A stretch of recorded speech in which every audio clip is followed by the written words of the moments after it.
آمنوا واتقوا لفتحنا عليهم بركات من السماء والأرض ولكن كذبوا فأخذناهم بما كانوا يكسبون صدق الله العلي العظيم۔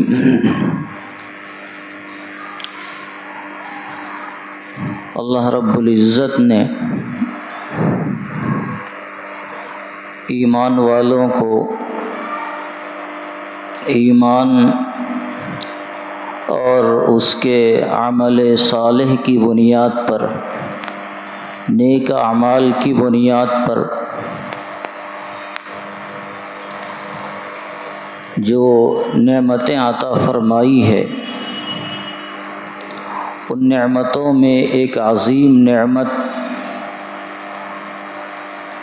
وہ ہے جو دنیا کی ڈکشنریوں میں اور اس کی لغت کی کتابوں میں اس کا کوئی تذکرہ نہیں ملتا ہے۔ ایک لفظ ہے برکت، جو مسلمانوں کے معاشرے میں جانا پہچانا لفظ ہے، اس کے بول چال میں یہ لفظ عام ہے۔ یہ چیز آپ کو صرف ایمان والوں کے درمیان ہی ملے گی۔ دنیا والے اس لفظ سے اور اس لفظ کے معنی اور مفہوم سے، اس کے نتائج اور ثمرات سے بے خبر ہیں۔ انہیں پتہ ہی نہیں ہے کہ برکت بھی کوئی چیز ہوتی ہے۔ ان کے یہاں اگر کوئی چیز 100 ہے تو بس وہ 100 ہی ہے، 101 ان کے یہاں نہیں ہے۔ وہ برکت کے مفہوم سے ناآشنا ہیں۔ اسی لیے دنیا کی نگاہ میں عام طور سے گننے پر زیادہ دھیان دیا جاتا ہے، جبکہ ایمان والوں کی صورتیں اس سے مختلف ہیں۔ ایمان والوں کے یہاں کوئی چیز 100 ہوتی ہے تو جب اس میں برکت آتی ہے تو وہی چیز 1000 بھی بن جاتی ہے۔ وہ 100 صرف 100 کا کام نہیں کرتی، لاکھوں کا کام کرتی ہے۔ جب اللہ رب العزت کی طرف سے اس میں برکت کے فیصلے ہوتے ہیں تو چیزیں اپنی تعداد میں کم ہونے کے باوجود وہ اتنی بڑی مقدار میں وہ کام کرتی ہے کہ اگر یہ چیزیں دنیا والوں کے سامنے بیان کیا جائے تو ان کا یقین کرنا مشکل ہو جائے گا۔ ہم سب جانتے ہیں برکتوں کے واقعات 1-2 نہیں، لاکھوں کی تعداد میں برکتوں کے واقعات ہیں۔ اگر کسی کو یہ سنایا جائے کہ ایک پیالہ دودھ میں سینکڑوں آدمی شکم سیر ہو گئے، ان کا پیٹ بھر گیا اور وہ پیالہ دودھ یوں کا یوں ہی بچا رہا، اس میں کوئی قطرہ بھی کم نہیں ہوا، تو ہمارا اور آپ کا برکت کی آشنائی کی وجہ سے تو یہ یقین اور اعتماد ہے کہ یقیناً ایسا ہوا ہے۔ لیکن آپ دنیا والوں کے سامنے یہ بات بتائیں تو یہ چیز ان کی سمجھ سے باہر کی بات ہے۔ یہ ان کے سمجھ ہی میں نہیں آئے گا کہ بھلا ایسا بھی ہو سکتا ہے کہ ایک پیالہ دودھ ہو، سب لوگ پی رہے ہوں اور سب کے پینے کے بعد سب پیٹ بھر بھی جائے سب کا، اور وہ پیالہ بچا کا بچا رہ جائے۔ بھلا ایسا کیسے ہو سکتا ہے؟ لیکن ایسا ہو نہیں سکتا ہے، ہوا ہے، اور ایک بار نہیں درجنوں مرتبہ ہوا ہے۔ کتنی مرتبہ کو آپ انکار کر سکتے ہیں کہ ایسا نہیں ہو سکتا ہے؟ حضرت ابو ہریرہ رضی اللہ تعالی عنہ ایک مرتبہ رات میں بھوکے تھے، بھوک لگی ہوئی تھی، عشاء کے بعد کی بات ہے، عشاء کی نماز پڑھ کے وہ کہیں بیٹھ گئے اور سوچے کہ کوئی بھی صاحب آئیں گے تو مجھے لے چلیں گے، اپنے گھر لے جائیں گے، کھانا کھلائیں گے۔ حضرت عمر کا گزر ہوا، سلام کلام کے بعد یہ بھی آگے بڑھ گئے، انہوں نے نہیں پوچھا، تو ان کو لگا کہ شاید ان کے گھر میں بھی فاقہ ہی ہوگا، اس لیے انہوں نے کچھ پوچھا نہیں۔ صدیق اکبر رضی اللہ تعالیٰ عنہ کا گزر ہوا، انہوں نے بھی سلام کلام کیا، حالات پوچھے اور آگے بڑھ گئے۔ پھر اس کے بعد نبی اکرم صلی اللہ علیہ وسلم کا گزر ہوا، حضور علیہ الصلوۃ والسلام نے ان کو ساتھ لے لیا اور لے کر گھر پہنچے۔ گھر گئے تو پوچھا کھانے پینے کی کوئی چیز ہے تو وہ لاؤ۔ جب کھانے پینے کی چیز منگوائی گئی تو صرف ایک پیالہ دودھ کا تھا، اور صحابی رسول فرماتے ہیں کہ میں بھوک کی وجہ سے بےکل تھا۔ خوشی ہوئی کہ چلو ایک پیالہ دودھ ملے گا، پینے کو ملے گا، کم سے کم کچھ تو آرام مل جائے گا۔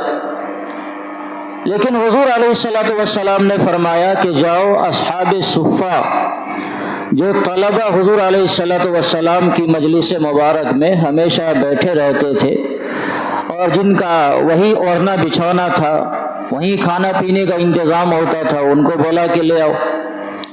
اب حضرت ابو ہریرہ فرماتے ہیں تو اب تو میری جان نکلنے لگی۔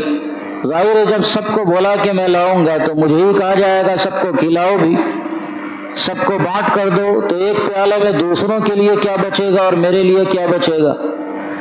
اور جب میں گیا ان کو بلانے کے لیے تو یہ 70 کی تعداد میں اصحاب صفہ تھے، سب کو میں نے بلا لیا، اللہ کے رسول کا حکم تھا۔ میں مستقل خدشات کا شکار رہا کہ لگتا ہے کہ میرے بھوک کا کوئی علاج نہیں ہو پائے گا۔ وہی ہوا جس کا خدشہ تھا، حضور علیہ السلام نے وہ پیالہ میرے ہی حوالے کیا اور کہا سب کو پلاؤ۔ والباقی للقاسم، بچے گا تو بانٹنے والے کا ہوگا، نہیں بچے گا تو وہ پھک رہے گا۔ چنانچہ مرتا کیا نہ کرتا، آپ علیہ السلام کا حکم تھا، میں نے ایک پیالہ دودھ سب کو پلانا شروع کیا۔ ہمیں اور آپ کو کوئی حیرانی نہیں ہے کہ اس ایک پیالہ دودھ سے اللہ تعالیٰ نے ان 70 کا پیٹ مکمل بھر دیا اور وہ پیالہ ویسا ہی پڑا رہا۔ پھر حضور علیہ السلام نے مجھے حکم دیا کہ تم پیو۔ یہ فرماتے ہیں کہ میں نے پیا اور پیٹ بھر کر پیا، آپ مسکرا اٹھے، اس لیے کہ آپ کو اندازہ تھا کہ یہ پریشان ہو رہے ہیں، ان کو یہ تھا کہ شاید ہمیں کچھ نہیں ملے گا، لیکن اب ملا۔ تو اس پر آپ علیہ الصلوۃ والسلام کو تبسم آیا، آپ مسکرانے لگے۔ آپ نے فرمایا اور پیو۔ ابو ہریرہ کہتے ہیں میں نے اور پیا، آپ نے فرمایا اور پیو، میں نے اور پیا، یہاں تک کہ میں نے کہا یا رسول اللہ اب میرے پیٹ میں کوئی جگہ نہیں ہے۔ پھر اس کے بعد وہ پیالہ نبی اکرم صلی اللہ علیہ وسلم نے لیا ہے اور آپ نے بھی نوش فرمایا ہے۔ حضرت جابر بن عبداللہ رضی اللہ تعالیٰ عنہ صحابی رسول ہیں، غزوہ خندق کے موقع سے حضور علیہ الصلوۃ والسلام اور صحابہ کرام نے وہ بے مثال قربانی دی جس کا تذکرہ بھی بڑا ایمان افزا ہے، روح افزا ہے۔ اور صورتحال یہ تھی کہ لوگ بھوک اور پیاس سے پریشان تھے، دانے دانے کو محتاج تھے۔ صحابہ کرام نے اسی موقع کا یہ واقعہ ہے، صحابہ کرام نے بتلایا یا رسول اللہ پیٹ پر پتھر بدھے ہوئے، تو آپ علیہ الصلوۃ والسلام نے بھی اپنے پیٹ کو دکھلایا کہ یہاں بھی 2 پتھر بدھے ہوئے۔ حضرت جابر بن عبداللہ رضی اللہ تعالیٰ عنہ نے جب حضور علیہ الصلوۃ والسلام کے چہرے انور کا حال دیکھا تو صحابی رسول تھے، سچا عشق تھا نبی اکرم صلی اللہ علیہ وسلم سے، رہا نہیں گیا، دوڑے ہوئے گھر پہنچے اور گھر پہنچنے کے بعد بیوی سے پوچھا کچھ ہے کھانے پینے کو تو بتاؤ۔ انہوں نے بتایا کہ گھر میں کچھ نہیں ہے، ایک چھوٹی سی بکری ہے، اس کو ذبح کیا جا سکتا ہے، بکری کا بچہ ہے وہ، اور تھوڑی سی روٹی کا انتظام ہو جائے گا، 1-8 کلو کے بقدر آٹا ہے، اس کی روٹی بنا دیتے ہیں۔ حضرت جابر نے جلدی سے وہ بچہ ذبح کیا اور بیوی سے کہا تم تیزی میں کھانا بناؤ، اللہ کے رسول صلی اللہ علیہ وسلم کا فاقہ چل رہا ہے اور مجھے یہ دیکھا نہیں جاتا ہے۔ میں جاتا ہوں حضور علیہ السلام کو خاموشی سے کہوں گا یا رسول اللہ آپ ایک دو صحابی کو لے لیں اور چلے میرے گھر، آپ نوش فرما لیں، کم سے کم آپ کے حلق میں کچھ لقمہ جائے گا، آپ کو آرام ملے گا تو ہماری نگاہیں ٹھنڈی ہوں گی۔ آ کر خاموشی سے عرض کیا کہ یا رسول اللہ اس طرح کی بات ہے، 2-4 آدمی کا کھانا ہے، جو کھانا ہم نے آپ کے لیے تیار کیا ہے آپ جس کو مناسب سمجھا وہ لے کر چلے۔ تقریباً 1500 صحابہ کرام وہاں کام کر رہے تھے۔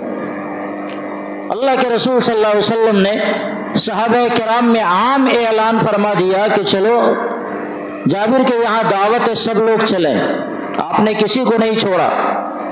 یا یہ نہیں ہوا کہ 2-4 صحابی کا آپ نے ہاتھ پکڑا ہے اور لے کر چلیں کہ تم چلو باقی لوگ کام کرنے دو، نہیں، سب کو اٹھا لیا اور سب کو لے کر آپ چلے۔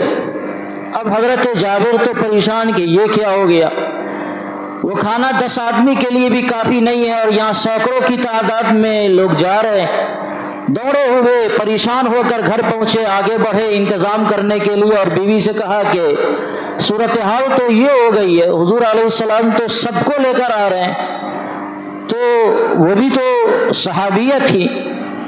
انہوں نے پوچھا، خاتون نے، حضرت جابر کے بیوی نے پوچھا کہ آپ نے سب کو خود دعوت دیا ہے کہ حضور علیہ السلام نے دعوت دیا ہے؟ کہا نہیں، میں نے تو نہیں کہا تھا، میں نے یہ کہا حضور علیہ السلام کو یا رسول اللہ آپ تشریف لے چلیں اور 2-4 جن کو آپ کو مناسب لگے انہیں آپ لے چلیں، باقی کی گنجائش وہاں تو نہیں ہے۔ میں نے اسی طرح کی بات کہی۔ حضور علیہ السلام نے عام دعوت کا اعلان فرمایا تو حضرت جابر کی بیوی کہتی ہیں کہ اگر حضور نے فرمایا ہے تو آپ کو پریشان ہونے کی کیا ضرورت ہے؟ اللہ جانے، اللہ کا رسول جانے، پھر ہمیں کوئی پریشان نہیں ہونا ہے، اللہ رب العزت اس کا انتظام فرمائیں گے۔ چنانچہ نبی اکرم صلی اللہ علیہ وسلم تشریف لائے، آپ نے خود اپنے دست مبارک سے کھانا نکالنا شروع کیا اور سارے کے سارے شکم سیر ہو گئے، سب کا پیٹ بھر گیا اور وہ کھانا جوں کا توں پڑا رہا۔ یہ وہ برکت ہے جو صرف آپ کو ایمان والوں کے یہاں ملے گی۔ دنیا کے کسی اور خطے میں اگر اس نام کی کوئی چیز اگر آپ تلاش کرنا چاہیں تو شاید اس کا کوئی تصور نہیں ہے، لوگ اس کو جانتے ہی نہیں ہیں۔ لوگوں کی یہ سمجھ ہی میں نہیں آئے گا کہ 2 روٹی میں سب کا پیٹ کیسے بھر سکتا ہے، پوری جماعت کا پیٹ کیسے بھر سکتا ہے، یہ سمجھ ہی میں نہیں آئے گا۔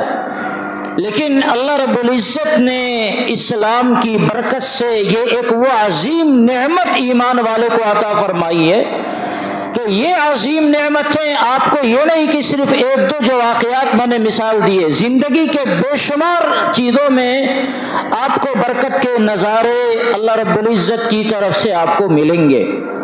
خانہ کعبہ کے بارے میں اللہ تعالیٰ نے یہ بتایا کہ یہ خانہ کعبہ کو ہم نے برکت والا بنایا۔ ان اول بیت وضع للناس للذی ببکۃ مبارکا، قرآن کریم نے خانہ کعبہ کے بارے میں یہ کہا کہ وہ برکت والی جگہ ہے، اللہ نے اس میں برکت ڈال رکھی ہے۔ تو آپ دیکھیں خانہ کعبہ میں جو برکتوں کا ظہور ہوتا ہے، جو لوگ خانہ کعبہ جا رہے ہیں وہ دیکھ رہے، ایک محدود جگہ ہے اور اسی محدود جگہ میں پوری دنیا سے مجمع پہنچتا ہے اور وہ سب لوگ اسی جگہ میں سماتے ہیں۔ آج سے 100 سال پہلے جب لوگ جاتے تھے تو 20-30 ہزار کی تعداد میں، 90 سال پہلے کی ایک مرتبہ ایک رپورٹ آئی کہ اس مرتبہ حاجیوں کی بہت بڑی تعداد آئی اور بڑی بھیڑ رہی خانہ کعبہ میں، انہیں گنا گیا تو 35 ہزار کی تعداد نکلی، اور آج 35 لاکھ کا ڈبل جاتا ہے، اور آج بھی خانہ کعبہ کی اتنی ہی سی جگہ میں یہ سارے لوگ سما جاتے ہیں۔ یہ کیا ہے؟ وہ برکت ہی تو ہے۔ ماں کے پیٹ میں جب بچہ پرورش پا رہا ہوتا ہے اور وہ ایک نطفہ ہوتا ہے تو اللہ تبارک و تعالیٰ اتنی ہی جگہ وہاں بنائے رکھتا ہے، اور یہ بچہ جو بڑا ہوتا جاتا ہے تو اللہ تبارک و تعالیٰ ماں کے پیٹ میں گنجائش پیدا فرما دیتے ہیں، اور بچے کا وزن چاہے جتنا بڑا ہو جائے، وہ جتنا بڑا ہو جائے لیکن وہ ماں کے پیٹ میں سما جاتا ہے۔ اللہ تعالیٰ نے خانہ کعبہ کو ایسا ہی بنایا، جب 35 ہزار کی تعداد وہاں جا رہی تھی وہ بھی سما جاتی تھی، اور اس وقت بھی لگتا تھا کہ بہت بھیڑ ہے، بڑی بھیڑ آئی ہوئی ہے۔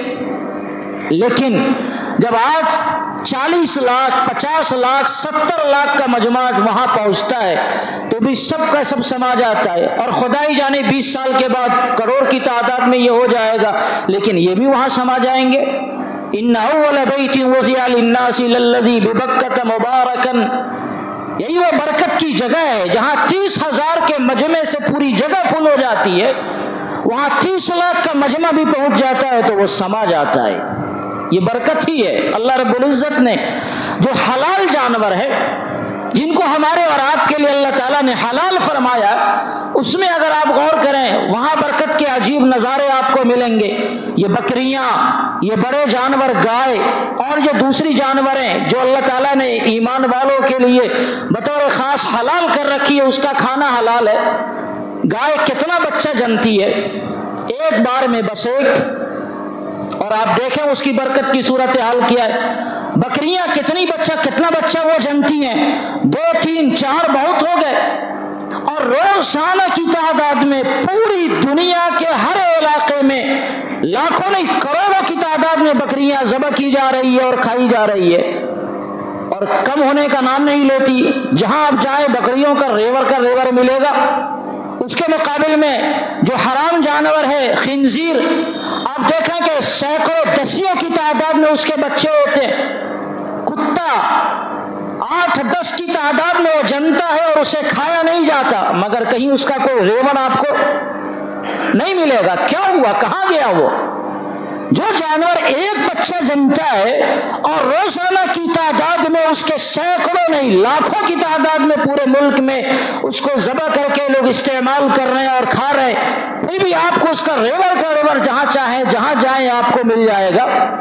اور جو جانور سینکڑوں دسیوں کی تعداد میں بچے جنتے ہیں، 8 اور 10 کی تعداد میں ان کے یہاں بچوں کی پیدائش ہو رہی ہے، لیکن اس کا کوئی نام و نشان نہیں ہے۔ کہیں آپ کتے کا ریور آپ دکھلا دیں، کبھی اگر ایسا اتفاق ہوا 2 4 10 کی تعداد میں مل جائیں گے، لیکن 100-200 کی تعداد میں آپ نے کتوں کا کبھی ریور نہیں دیکھا ہوگا۔ یہ کیا ہے؟ اللہ تعالیٰ نے برکت رکھا ہے۔ روایت میں خود آتا ہے، نبی اکرم صلی اللہ علیہ وسلم نے ارشاد فرمایا کہ بکریوں کو پالا کرو کیونکہ اللہ نے اس میں برکت رکھی ہے۔ تو اللہ تعالیٰ جس چیز میں برکت رکھتا ہے اس کی تعداد میں بھی اللہ تعالیٰ اضافہ فرماتے ہیں۔ اگر آپ 10,000 20,000 روپیہ اگر آپ کما رہے ہیں اور اللہ رب العزت نے اس پیسے میں آپ کو برکت رکھ دی، تو یہ 10-20 ہزار نہیں، یہ لاکھوں کی تعداد میں ہو جائیں گے۔ اس سے اللہ وہ کام لے گا جو لاکھوں کمانے والے کا کام بن پڑتا ہو یا نہیں بن پڑتا ہو، آپ کا کام اس سے بن پڑے گا۔ یہ وہ برکت ہے جس برکت کو اللہ تعالیٰ کی نعمت کے طور پر ایمان والوں کو دیا گیا، تو ایمان والوں کو حاصل بھی کرنا چاہیے۔ کسی کی صحت میں اللہ رب العزت برکت عطا فرما دیتے ہیں، 80 سال کا بندہ ہو گیا اور بالکل صحت مند ہے، تندرست ہے، اس نے کبھی کوئی گولی نہیں کھائی، کبھی اس نے کوئی سوئی نہیں لی، کوئی دوا اس نے استعمال نہیں کیا، اور یہاں لوگ 20 سال اور 40 سال میں بوڑھے بنے جا رہے ہیں۔ صحت کی برکت اللہ رب العزت نے عطا فرمائی۔ کسی کو اللہ تعالیٰ وقت کی برکت عطا فرماتا ہے، تھوڑے وقتوں میں اتنا وہ کام کر لیں گے کہ آپ کو یقین ہی نہیں آئے گا کہ بندہ اتنا کام کیسے کر لے گا۔ خود نبی اکرم صلی اللہ علیہ وسلم کو اللہ رب العزت نے جو موقع عطا فرمایا، 23 سال کی مدت، 23 سال میں مکی زندگی کو آپ نکال دیں کتنا بچا ہے؟ 10-12 سال۔ اس 10-12 سال کی مدت میں آپ نے وہ کام کیا کہ دنیا کی تاریخ میں ایسا ریکارڈ پھر کسی دوسرے نے نہ ان سے پہلے کیا ہے اور نہ آپ کے بعد کیا۔ کم وقت میں، کم وسائل کے رہتے ہوئے، کم نقصان کے ساتھ حضور علیہ السلام کا جو انقلاب تھا دنیا میں، جو آپ نے انقلاب برپا کیا، عالمی انقلاب، آپ نے پوری دنیا میں اللہ رب العزت کی وحدانیت کا ڈنکا بجایا اور ہر جگہ توحید کا پیغام آپ نے پہنچایا، اور اس کے لیے وسائل سب کو معلوم ہے کتنے وسائل تھے حضور علیہ السلام کے پاس، اور نقصان پورے حضور علیہ السلام کی زندگی میں جو لڑائیاں ہوئی ہیں جس میں مسلمان بھی شہید ہوئے اور کفار کا بھی قتل ہوا، لکھا ہے مورخین نے اس کی جو تعداد ہے ٹوٹل کم و بیش 1069 کی تعداد ہے۔ بس 1069 کی تعداد میں لوگوں کی گردنیں کٹی ہیں، جس میں مسلمانوں کی تعداد بھی ہے اور کفار کی تعداد بھی ہے۔ اتنے کم نقصان میں اتنا بڑا انقلاب اور اتنے کم وقتوں میں اتنا بڑا انقلاب دنیا میں کہیں اور نہیں دیکھا گیا۔ ابھی غزہ میں ہمارے بھائیوں کو شہید کیا جا رہا ہے، لاکھوں کی تعداد پہنچ گئی، یہ دشمنوں نے کیا ہے، لیکن میرے نبی نے جو انقلاب برپا کیا اس کی تعداد کم سے کم تھی۔ ہمارے بعض اکابر کے بارے میں آتا ہے، ایک محدث کے بارے میں آتا ہے، ان کا انتقال ہوا، انہوں نے کتابیں لکھی تھی، ان کتابوں کا جب تجزیہ کیا گیا کہ انہوں نے اپنی زندگی میں کتنی کتابیں لکھی ہوں گی، تو پیدائش سے لے کر ان کی جو عمر تھی 60 سال 70 سال جو بھی ان کی عمر رہی ہو، اس عمر میں روزانہ کے حساب سے انہوں نے 40 صفحے روزانہ انہوں نے تصنیف کیے تھے۔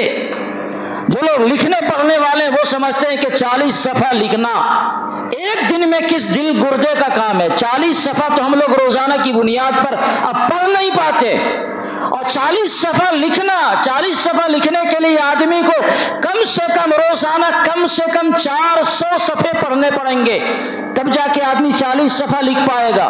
اور بھی پیدائش سے لے کر جوڑا گیا 10-20 سال کی جو زندگی ہے، بچپن کی زندگی، جوانی کی زندگی، پڑھنے پڑھانے والی زندگی، وہ ساری زندگیوں کو نکال دیں تو روزانہ کی بنیاد پر ایک بندہ بلا ناغہ جمعہ، جمعرات، عید، بقرعید، ساری چھٹیوں کو بالکل نظر انداز کر کے روزانہ اس کے لکھنے کی جو تعداد ہو رہی ہے 60 سے 70 صفحہ روزانہ ایک بندہ لکھ رہا ہے۔ اب تو ہم لوگ پڑھ نہیں پاتے ہیں 60-70 صفحہ۔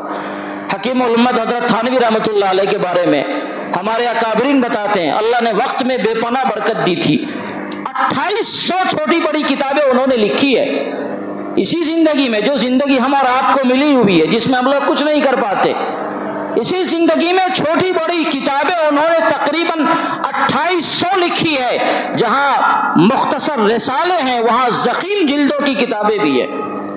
تو یہ کیا ہے؟ اللہ تعالیٰ نے برکت عطا فرمائی، اور ایک فرض سے اللہ رب العزت نے انجمنوں کا کام لیا ہے، اور آج بھی لوگ ہیں کر رہے ہیں، جن کو اللہ تعالیٰ نے برکت عطا فرمائی ہے وہ آج بھی کر رہے ہیں۔ تو یہ وہ عظیم نعمت ہے جو ایمان والوں کو حاصل کرنا چاہیے۔ ہم لوگوں کو خاص طور سے بے برکتی کا بڑا احساس ہے، اور آج کے زمانے میں بہت احساس ہے۔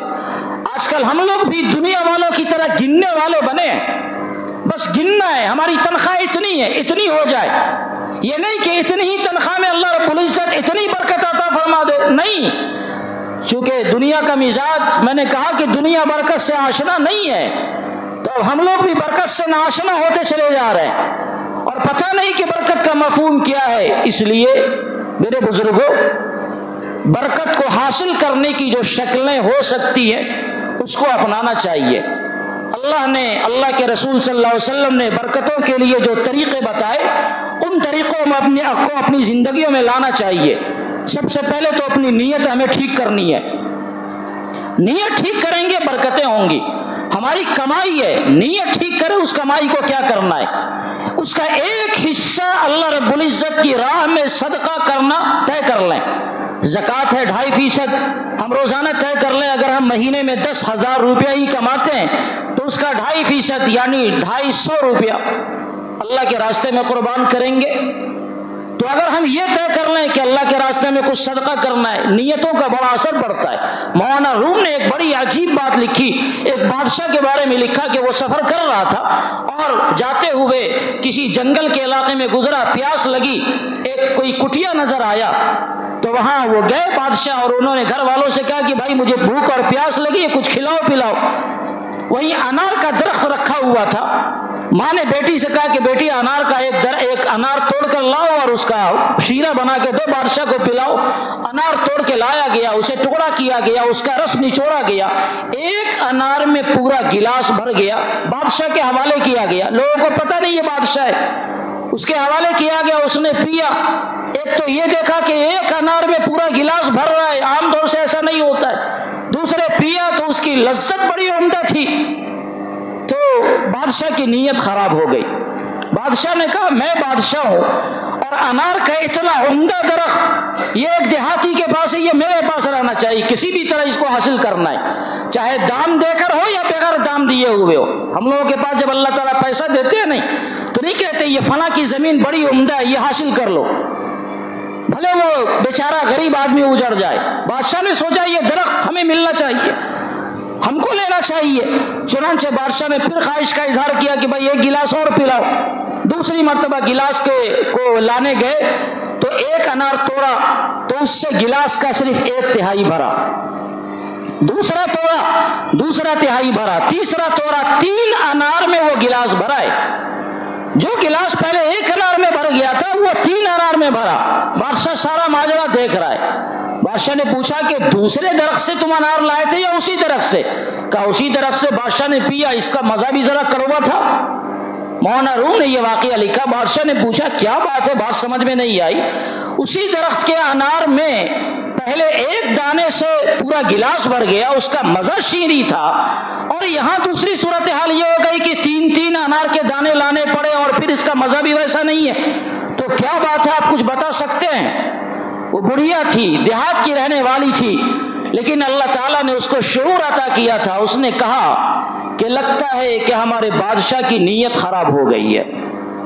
بہت دور کی بات اس نے کی، اسے یہ پتہ نہیں تھا کہ یہ بادشاہ ہے، لیکن اس نے یہ بات کہی کہ لگتا ہے کہ ہمارے سربراہ مملکت کی نیت خراب ہو گئی، اس لیے اللہ رب العزت نے اس کے نیت کے فطور کی بنیاد پر اس کا اثر ہمارے انار کے دانوں پر بھی اللہ تعالیٰ نے ڈالا ہے۔ اب سوچیں جب نیتیں خراب ہوتی ہیں تو کتنا بڑا نقصان ہوتا ہے۔ یہاں تو آوا کا آوا بگڑا ہوا ہے، ہمارے سربراہان مملکت سے لے کر ہر فرد تک کی نیت ختم ہے اور خراب ہے، تو کیا صورتحال ہوگی؟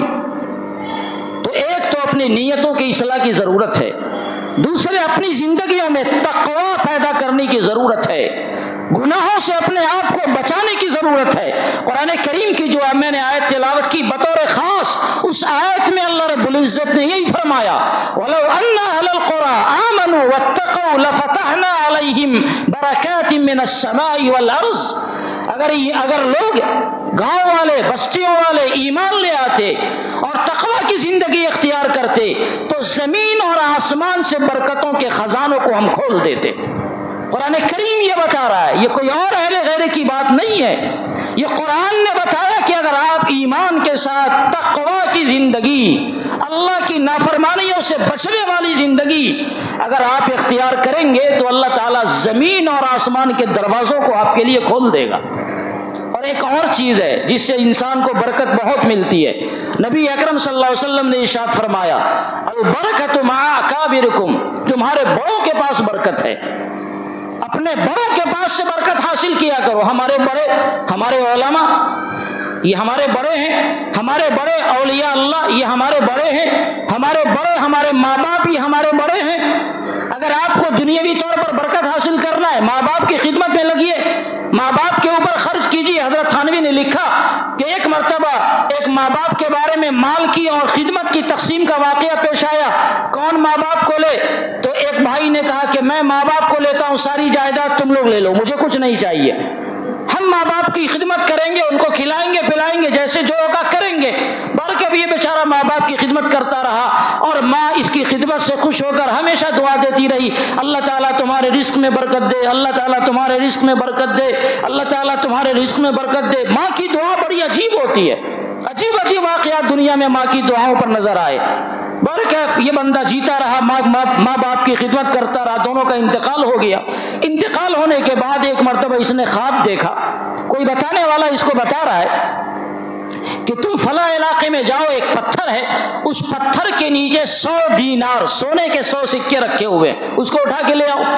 اس نے پوچھا، چونکہ روزانہ ماں کی دعا میں برکت برکت سنتا تھا تو سوچا برکت تو کوئی چیز ہوگی۔ اس نے پوچھا کہ اس 100 دینار میں برکت ہے؟ کہا نہیں برکت نہیں ہے۔ کہا میں نہیں لیتا۔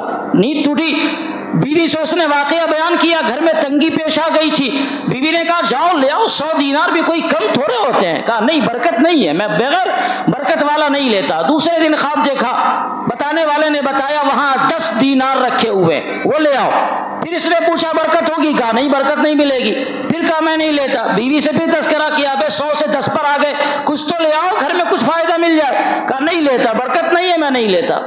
پھر تیسرے دن خواب دیکھا، تیسرے دن بتانے والے نے بتایا 1 دینار رکھا ہوا ہے، 100 سے 1 پر آ گیا۔ کہا برکت ہوگی؟ کہاں برکت ہے؟ گئے سویرے وہاں گیا، جو علامت بتائی گئی اس علامت پر واقعی اس کو 1 دینار ملا۔ 1 دینار لے کر گھر آنے لگے تو کئی دنوں سے گھر میں پریشانیاں تھی، تنگی تھی، کچھ اچھا کھانے کو نہیں ملا تھا۔ راستے میں مچھلی مل رہی تھی، سوچا آج لے لے کھا لیں گے۔ چنانچہ ایک بڑی سی مچھلی انہوں نے اس میں سے کچھ پیسے کا خریدا، لے کر گھر آئے، اس کو چاک کیا تو اس میں ہیرے کا ایک ٹکڑا ملا۔ یہ ہے برکت۔ 1 دینار میں اللہ رب العزت نے ایسی برکت عطا فرمائی جس سے ہیرے کا ایک ٹکڑا ملا اور نسلوں تک اس کی نسل کھاتی رہی اور اس کو فائدہ ملتا رہا۔ تو آدمی اپنے ماں باپ کی خدمت کرے، برکت ملتی ہے، اپنے بڑوں کی خدمت کرے، برکت ملتی ہے۔ نبی اکرم صلی اللہ علیہ وسلم نے صحابہ کرام کو دعائیں دی۔ حضرت انس رضی اللہ تعالیٰ عنہ نے خدمت کی، حضور علیہ الصلوۃ والسلام کی، میرے آقا نے دعا دی اللہ تعالیٰ تمہاری جان میں بھی، مال میں بھی اور اولاد میں بھی برکت عطا فرمائے۔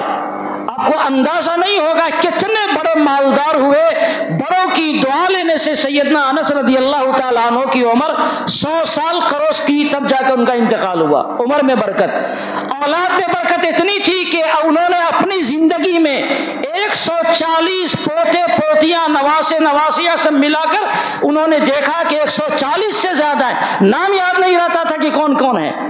اتنی برکت اللہ نے اولاد میں عطا فرمائی۔ اور مال کی برکت کا یہ حال ہوا کہ ان کے گھر میں سونے کو کلہاڑی سے کاٹا جاتا تھا۔ آپ صحیح سن رہے ہیں جو میں بول رہا ہوں؟ جو کچھ میں بول رہا ہوں آپ صحیح سن رہے ہیں۔ سونے کو کاٹا جاتا تھا، کس سے؟ کلہاڑی سے۔ آپ کے ہاں اتنا سونا جس کو کلہاڑی سے کاٹیں گے؟ یعنی سونے اتنی بڑی تعداد میں تھے کہ اس کو کلہاڑی سے، آرے سے نہیں، اور ظاہر ہے کلہاڑی سے کاٹیں گے تو ایسے نہیں کاٹیں گے، ماریں گے کس کے۔ یعنی جس طرح لکڑیوں کو کاٹتے ہیں تو لکڑیوں کے ذرات اڑے اس کی ہمیں پرواہ نہیں ہوتی، اتنا 10 گرام 20 گرام سونا اگر اڑ گیا تو ان کے ہاں کوئی پرواہ نہیں ہوتی تھی۔ تو اگر برکت لینا ہو تو بڑوں کی دعائیں لینی پڑیں گی، اپنے بزرگوں کی دعائیں لینی پڑیں گی، اپنے ماں باپ کی دعائیں لینی پڑیں گی۔ اللہ رب العزت برکت عطا فرمائے گا۔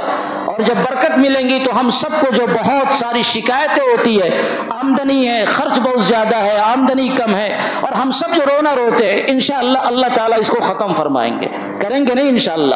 یہ سب کچھ قرآن و حدیث کی روشنی میں کچھ ایسے اسباب ہیں جو برکتوں کو اپنی طرف کھینچتے ہیں، ہم سب کو کرنے کی ضرورت ہے۔ اور آخری چیز، اللہ تعالیٰ سے برکتوں کی دعا کرنے کی ضرورت ہے۔ ہر جگہ اللہ تعالیٰ نے برکتوں کی دعا کی تلقین فرمائی ہے۔ ہمارے آقا نبی اکرم صلی اللہ علیہ وسلم کے ذریعے ان دعاؤں کا اہتمام کریں، اللہ تبارک و تعالیٰ برکت عطا فرمائے گا۔ اللہ تعالیٰ ہم سب کو اس عظیم نعمت سے مالا مال فرمائے۔ آمین۔ وآخر دعوانا ان الحمد للہ رب العالمین۔